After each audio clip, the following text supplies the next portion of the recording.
আসসালামু আলাইকুম রহমতুল্লাহ। আমি অন্তর আছি আপনার সাথে। বেশ কিছুদিন হলে কন্টিনিউ ভিডিও যাচ্ছে না আমার ইউটিউবে। শারীরিক দিক থেকে একটু অসুস্থ ছিলাম, আরও দুই চারটা রিজন ছিল। একটা সুখবর দেই, আমাদের যে ইউটিউব চ্যানেল ওহিচা, এটা মনিটাইজেশনের জন্য আমরা যে নিয়ম 4000 ঘন্টা ওয়াচ টাইম, সেটা হয়ে গেছে। আমরা অ্যাপ্লাইও করেছি। তো এটা একটা সুখবর ছিল। এই যে এখান থেকে আমরা দুই চারটা ডলার আসবে, এটা কিন্তু আপনাদের ভালোবাসা। এখান থেকে ডলার আসবে এইটা দিয়ে আমরা চলবো, ব্যাপারটা কিন্তু এমন না।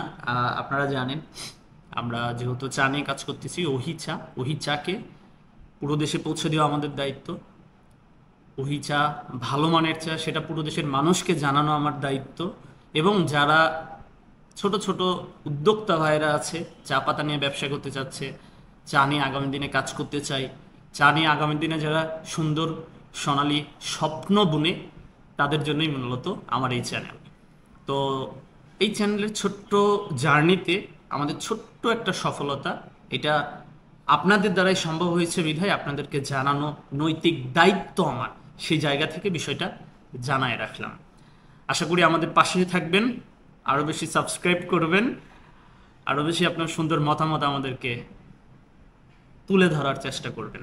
আমরা আমাদের জায়গা থেকে আপনাদেরকে যতটুকু সহযোগিতা করা যায় ইনশাল্লাহ করতে থাকব।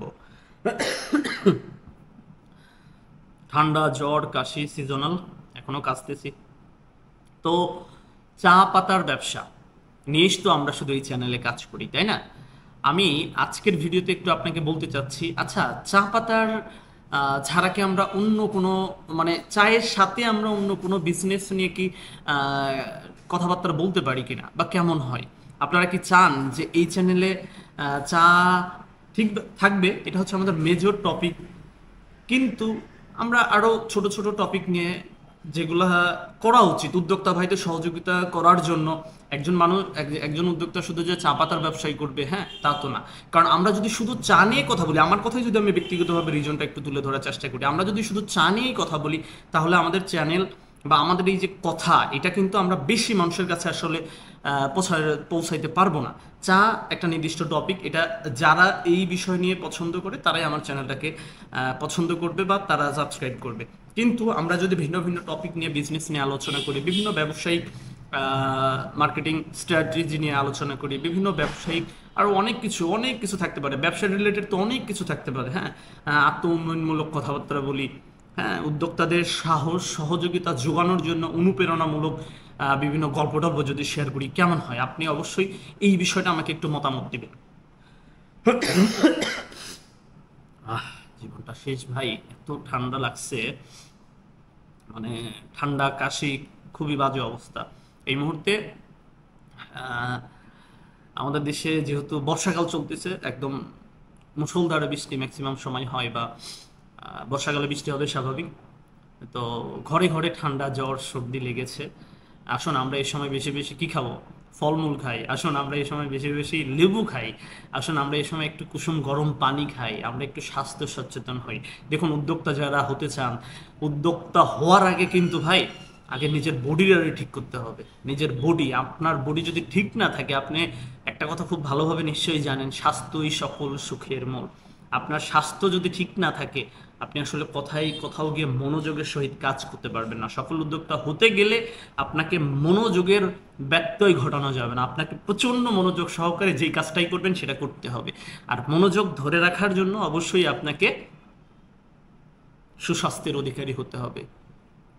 স্বাস্থ্যই যে সকল সুখের মূল, এটা আপনাকে বুঝতে হবে। এই জন্য এই যে, মানে কি বলে, শীতের দিন, সরি, এখন বর্ষাকাল, বর্ষাকালে বেশি বেশি আমরা কি খাবো, ফলমূল খাবো। হ্যাঁ, আমি অফিসে আসার সময় দেখেন যে পেয়ারা দিয়ে দিছে বউ। ঠান্ডা লাগছে যদিও, তারপর এই যে দেখেন, কলা।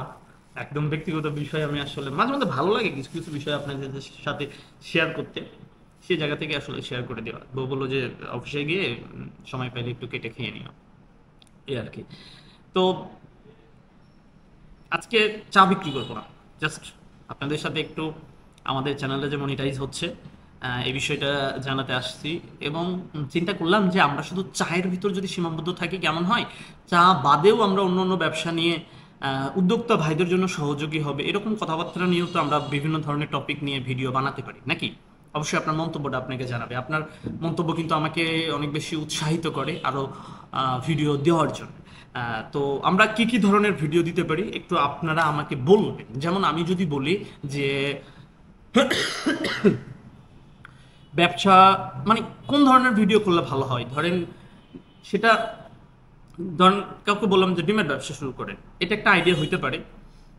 আরেকটা হইতে পারে, ঠিক আছে আপনি ডিমের ব্যবসা করেন বা চালের ব্যবসা করেন বা মুড়ির ব্যবসা করেন, যেটাই করেন না কেন, এই ব্যবসাগুলো করার আগে আপনার বিশেষ 6টি করণীয়।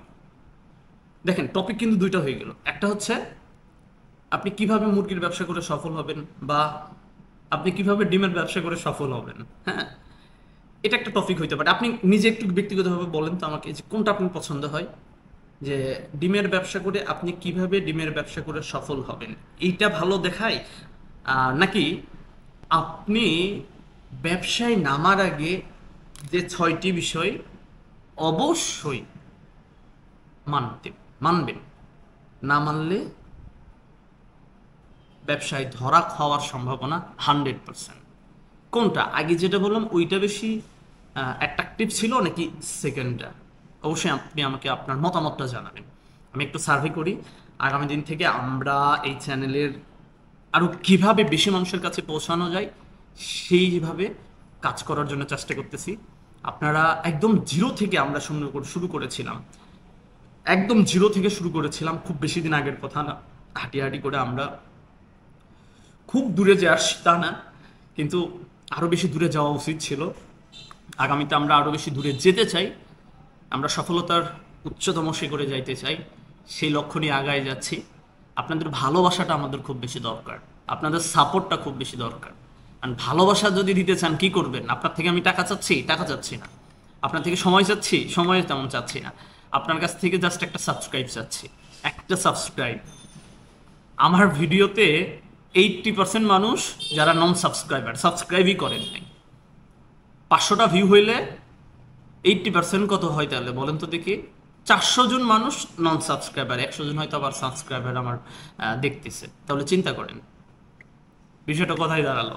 এই জন্য বিনীতভাবে রিকোয়েস্ট থাকবে, আজকের এই ভিডিওটার মাধ্যমে, এই ভিডিও বার্তার মাধ্যমে আমি বলতে চাচ্ছি, আপনি বাংলাদেশ না শুধু, যে যেখান থেকে বসে আমার এই ভিডিওটা দেখেন না কেন, দেশের বাহিরে, গ্রামগঞ্জ, শহরতলি, যে যেখান থেকে দেখেন না কেন, অবশ্যই আমার চ্যানেলটা সাবস্ক্রাইব করবেন। এটা আমার বিনীতভাবে অনুরোধ, আমি বারবার বলতেছি।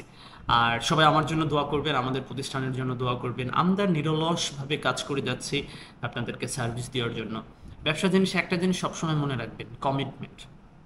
ছোট একটা উদাহরণ দিই, আমার এক ভাই আছে, ব্যবসা করে আমার সাথে, বাড়ি হচ্ছে চাঁপাইনবাবগঞ্জের রহনপুরে। এখন আমাকে অর্ডার দিচ্ছে গত 21 তারিখে। আজকে তারিখটা একটু বলে রাখি আমি, আজকের তারিখ হচ্ছে 28 তারিখ। আমি ভিডিওটা শুট করতেছি, এই ভিডিওটা আমি আজকেই ছাড়বো, একটু সময় লাগবে, সমস্যা নেই। 28 তারিখ তো গত 21 তারিখে, 21/7 অর্থাৎ এপ্রিল চলতেছে, এটা এপ্রিল মাস 2025 সাল, 21/7/2025 আমি 1 বস্তা চা পাতা বুক দিয়েছিলাম হচ্ছে রহনপুরে করতোয়ার কুরিয়ারে। তো দুদিন পর কাস্টমার মাল পায় নাই, আমাকে অভিযোগ করলো, আমাকে জানানো হলো। আমি করতোয়া কুরিয়ারে ফোন দিলাম, ভাই মালটা তো যাওয়ার কথা, এত সময় দিন লাগে না। তো উনি বলল আচ্ছা ঠিক আছে, আমি দেখে জানাচ্ছি। তো উনি পরে আমাকে ফোন দিল, জানালো যে ভাই চায়ের বস্তাতে কিছু একটা হইছে, আমাদের হাব, করতোয়ার হাব বা হেড অফিস হচ্ছে বগুড়াতে। তো বগুড়াতে গিয়ে ওখানে তেল জাতীয় বা কিছু একটা বস্তার সঙ্গে মিশে গেছে, মানে বস্তার সংস্পর্শে আসছে। তো ওই মালটা তো মানে রহনপুরে পাঠানোর যৌক্তিকতা নাই, নষ্ট হয়ে গেছে। ঠিক আছে, এখন কাস্টমার আমাকে টাকা পাঠাইছে, আমি টাকা পাইছি, কাস্টমার মাল পায় নাই। এখন সমাধান কি? করতোয়া কুরিয়ার সময় নিচ্ছে, কিন্তু আমার কাস্টমার তো আর সময় নেবে না। কাস্টমারকে আমার ওই মালের এখনো সমাধান হয় নাই, করতোয়া বলতেছে সমাধান হবে, বললো যে মালটা আমরা আপনার রিটার্ন করতেছি সিরাজগঞ্জে, আপনি দেখেন কি অবস্থায় আছে, কতটুকু ব্যবহার উপযোগী, ব্যবহার অনুপযোগী যেটা আছে সেটা আমরা ড্যামারেজ দিব। এরকম একটা কথাবার্তা হয়েছে আর কি করতোয়া কুরিয়ার সার্ভিসের ঊর্ধ্বতনদের সাথে আমার। তো তারপর মালটা রিটার্ন আসবে, আমরা পাই নাই, কিন্তু আমি কিন্তু আমার কাস্টমারদের মাল কিন্তু বুক দিয়ে অলরেডি পাঠিয়ে দিচ্ছি। নতুন করে আমি তার জন্য আরেক বস্তা মাল পাঠিয়ে দিচ্ছি। তা দেখেন এই যে কমিটমেন্ট, ভাই এক বস্তা চা পাতা বিক্রি করে আমরা কয় টাকা লাভ করতে পারি? অনেক সময় হেরে যায়, ড্যামারেজ দিতে হয়, অনেক কিছু হয়। ব্যবসার জিনিসে শুধু যে লাভ থাকবে ব্যাপারটা কিন্তু এমন না। এই জন্য ব্যবসাকে হালাল করা হয়েছে, যে ব্যবসায় রিস্ক থাকবে, লাভ লস দুটা নিয়েই ব্যবসা। তো ভেঙে পড়লে চলবে না। যারা নতুন উদ্যোক্তা আছি আমরা, তাদের আমাদের প্রধান চালিকা শক্তি হচ্ছে আমাদের মনোবল। এই মনের বলটা যদি না থাকতো কবেই পড়ে যেতাম। এই মনের বলটার জন্য টিকে আছি, আগামীতে টিকে থাকতে চাই, এগিয়ে যেতে চাই, চা পাতার ব্যবসায় রাজত্ব করতে চাই। আল্লাহ যদি আমারে বাঁচায় রাখে, আল্লাহ যদি আমারে বাঁচায় রাখে, আল্লাহ যদি আমারে সুস্থ রাখে, আল্লাহ যদি আমার এই মাথার ব্রেনটা ঠিক রাখে, যদি পাগল না বানায় দেয়, হ্যাঁ, সাদারে সাদা, সাদা কালোরে কালো যদি বানাইতে মানে চিনতে পারি, মানে কমন সেন্স যদি আমার ঠিক থাকে, শরীর যদি আমার ঠিক থাকে, আল্লাহ যদি বাঁচায় রাখে, তিনটা জিনিস আমি বলি। আল্লাহ যদি আমারে বাঁচায় রাখে, আল্লাহ যদি আমারে সুস্থ রাখে, বাঁচায় রাখলে আবার অসুস্থ থাকলে তার হবে না। আল্লাহ যদি আমার নলেজটা ঠিক রাখে, মানে আমি এখন যে সজ্ঞানে কথা বলতেছি এই সেন্সে যদি আমি থাকি, আমি চা পাতার ব্যবসায় ভালো কিছু করে দেখাবো বাংলাদেশে, ইনশাআল্লাহ। ভিডিওটা আর বড় করতে চাচ্ছি না, আপনারা আমাদের সাথে থাকবেন, দোয়া করবেন। আপনাদের দোয়া ভালোবাসা এটা আমার চলের সাহস যোগায় আমাকে। দেখা হচ্ছে অন্য আরেকটা ভিডিওতে। আসসালামু আলাইকুম।